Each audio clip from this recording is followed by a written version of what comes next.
Hello everybody, welcome back to a weekly watch list video. In this one, we are going to talk about what is happening in the market and what stocks are at the top of my watch list going into the week ahead. Here we go. Okay, so to start us off here, let's just get it straight out of the way. The charts do not look good. If you look at the NASDAQ, the Dow Jones, and the S&P 500, which is what we are going to do, we are seeing a lot of bearish indications. The NASDAQ is setting a lower low in the current trend and channel that we are in right now. If you look at the S&P 500, it's the exact same story. We broke down below support, and we are hoping that this support line sort of kicks in to start the week here. And when you look at the Dow Jones, again, we have broken down below support. We are setting lower lows, and that is just an indication of a bearish pattern. When you look at the VIX, it is also going higher and higher. It didn't move a whole lot last week, but it is in a bullish trend right now, which means there is more volatility in the market and people are getting more and more concerned. When it comes to Bitcoin though, things are looking pretty good. There's a lot of rumors that the Bitcoin ETFs are going to get approved, and if that happens, it could change the game for the world of crypto. Intermediate crude or oil and gas basically prices in general have kind of been a little choppy over the last few weeks and sort of hovered steady. We've got contrasting forces right now with turmoil in the Middle East and a possibly slowing world economy. And so those two forces are sort of battling it out in pricing right now, and you can see that over the last couple of weeks here. Lithium carbonate is something that I'm watching closely. I think the demand for lithium is going to skyrocket in the next few years. But as of right now, lithium prices have been subdued. However, we are starting to see some major support kick in right here, and it looks like we could have a double bottom. When it comes to earnings, we've got a lot going on. We're still kind of maybe at that 2/3 point way through earnings. And so we've got SoFi and McDonald's. We got Pfizer, AMD, Caterpillar, First Solar. And then on Wednesday, we got PayPal. On Thursday, we got Palantir, Shopify, Apple. We got Starbucks. And then on Friday, we got Fubo and Enbridge. So we have got a lot of companies that are going to be reporting earnings over the next little while here. It is going to be a very, very busy week, a very exciting week. But we've also got a lot of different dynamics and things that we need to consider when it comes to market conditions. First of all, the Bank of Canada held rates at 5%. That was a welcome relief for a lot of people. The US Federal Reserve is about to announce their decision on November 1st. The majority of people think they're going to hold their rate steady, meaning it's going to stay at 5.25. I previously thought it was definitely going to go higher.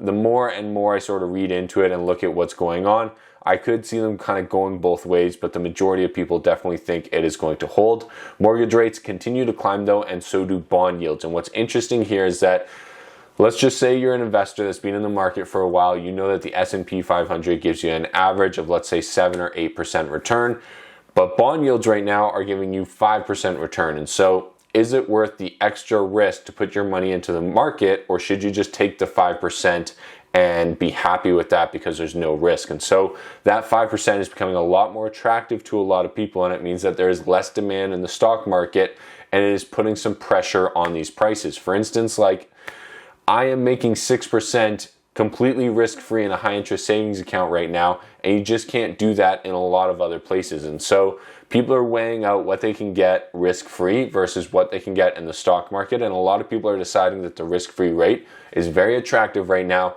and that is putting a lot of pressure on the stock market because it is reducing the demand.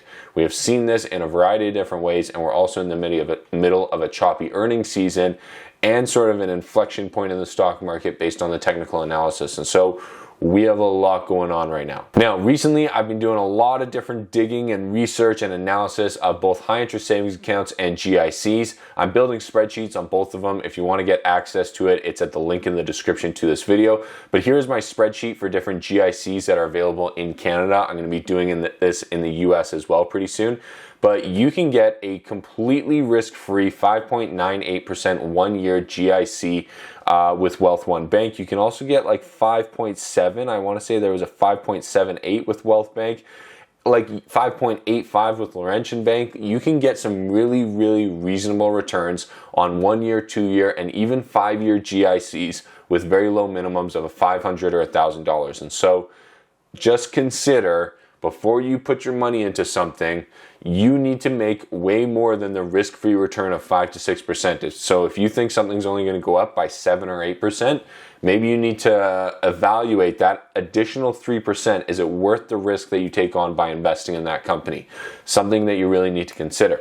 Now, if you think the market is going to crash, one option that you can go with is SQQQ. This is an inverse 3 times leveraged NASDAQ ETF. And what that means is that if the NASDAQ goes down by 1%, SQQQ will go up, and it will go up by 3%.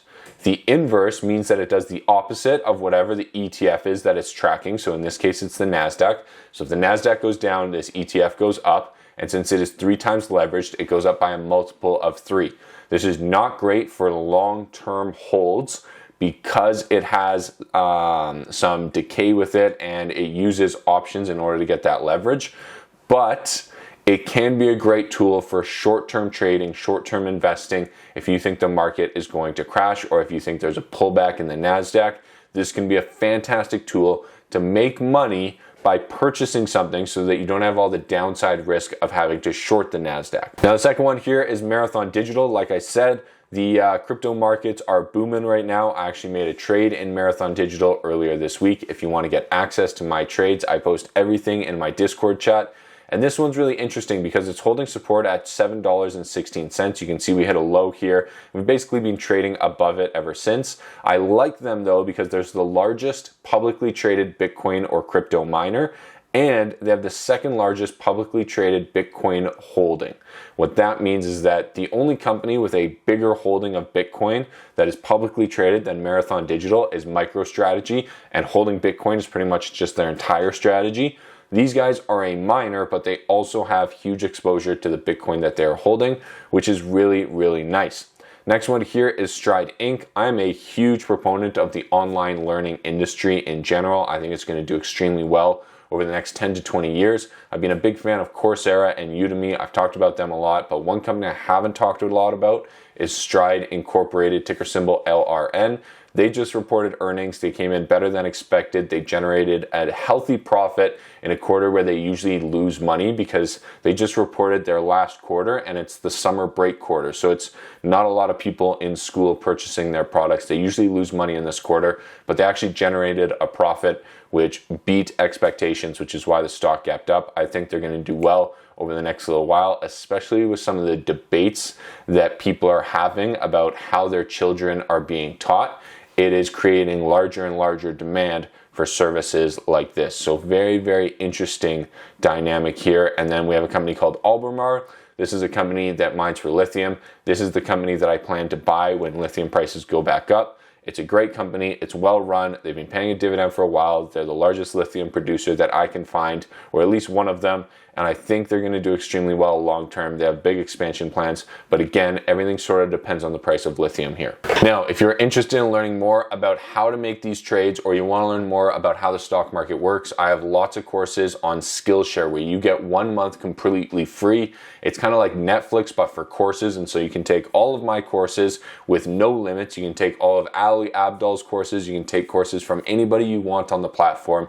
You get 1 month free. I have courses on day trading, options, dividend investing, and stock market fundamentals. And it will teach you everything you need to know to get started investing, trading, day trading, whatever you want to do. Everything is there. Link is in the description to this video. 1 month completely free. I promise you won't regret it. I've got over 400 reviews, over 2 million minutes of watch time, and it is the best free resource that you'll be able to find online. See you there.